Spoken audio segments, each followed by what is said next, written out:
O mercado cripto deu uma boa balançada recentemente, né? O preço do Bitcoin caiu e agora tá todo mundo com aquela pulga atrás da orelha, se perguntando a mesma coisa. Será que a festa acabou? Bom, vamos mergulhar fundo nos dados para tentar entender o que está acontecendo. Olha, não faz tanto tempo assim, o clima era de euforia total. O Bitcoin bateu um pico impressionante, chegando a 126 mil dólares. Parecia que não tinha limite. Só que aí, de repente, o jogo virou. O preço deu uma corrigida forte, caindo para casa dos 91 mil dólares. E essa queda, claro, foi o que acendeu o debate que a gente está tendo agora.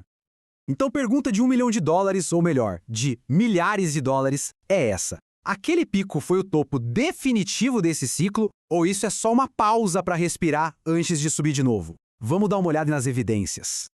Beleza, para a gente começar a desvendar esse mistério, vamos olhar para a primeira grande pista, a famosa teoria dos ciclos de 4 anos. Muitos investidores se baseiam na ideia de que o Bitcoin segue um padrão, quase como um relógio que está ligado ao halving, aquele evento programado que corta pela metade a criação de novas moedas.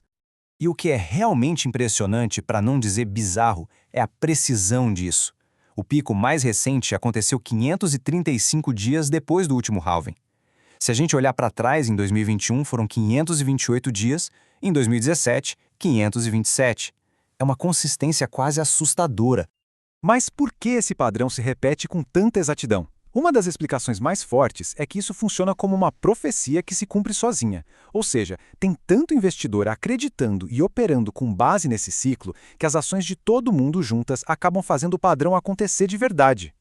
Certo, essa é uma teoria, mas e se dessa vez for diferente? Vamos agora para o contra-argumento. A ideia de que os padrões do passado já não valem mais, porque simplesmente o jogo mudou de forma fundamental. E essa tela aqui mostra bem a diferença.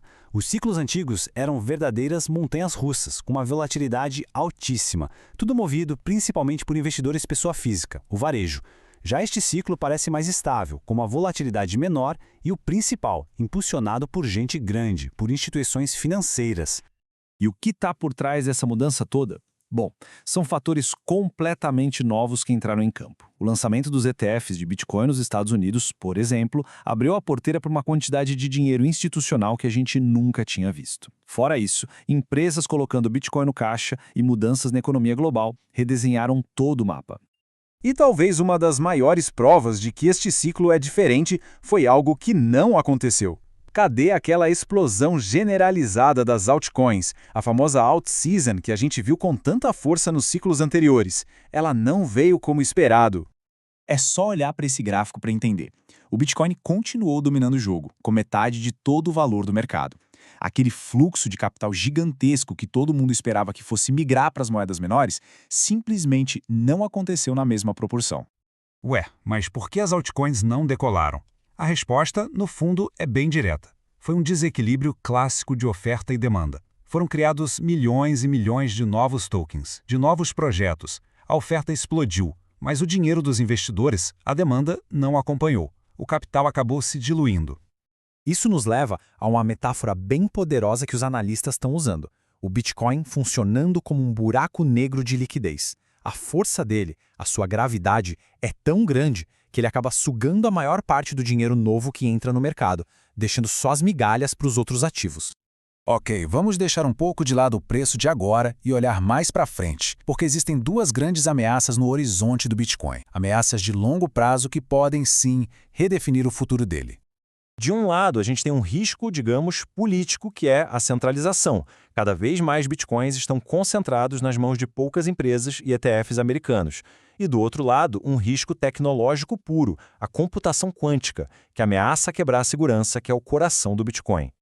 E essa ameaça quântica merece uma atenção especial, porque olha, o que antes parecia coisa de filme de ficção científica está batendo na porta. A corrida para construir um computador quântico poderoso, o suficiente para quebrar a criptografia do Bitcoin está a todo vapor. E o que realmente preocupa é que o prazo está ficando cada vez mais curto. Antes, as previsões falavam em 2040, 2050. Agora, os especialistas já estão falando na década de 2030. E a DARPA, que é a agência de pesquisa avançada do governo americano, tem uma meta ainda mais agressiva, 2029. E o incentivo para quebrar esse código é absurdo. A gente está falando de um prêmio de mais ou menos 600 bilhões de dólares. Esse é o valor estimado que está hoje em carteiras de Bitcoin, que seriam vulneráveis a um ataque quântico. É dinheiro demais em jogo. Beleza, o cenário é complexo, tem oportunidade, tem risco, tem muita incerteza. Diante de tudo isso, o que fazer? Vamos agora para algumas orientações práticas baseadas em análises de especialistas sobre como navegar nesse novo mapa do mercado. A estratégia, claro, pode mudar dependendo do perfil. Para quem está começando agora, a sugestão mais comum é ir comprando aos poucos, de forma regular, sem tentar acertar o fundo. Para quem já está no jogo, o conselho é manter a calma e não tomar decisões no calor do momento. E para quem apostou muito em altcoins, as altas podem ser uma boa janela para rebalancear a carteira, movendo uma parte para o Bitcoin para diminuir o risco. No fim das contas, tudo isso se resume a um mantra muito popular nesse universo. Stay humble, stack sats. Em bom português, seria algo como seja humilde e acumule satoshis, que são as menores frações de um Bitcoin. A ideia é focar na acumulação de longo prazo, e não em tentar ser o gênio que acerta o topo e o fundo do mercado. E a gente termina com essa grande reflexão. O mercado de criptoativos parece estar num ponto de virada.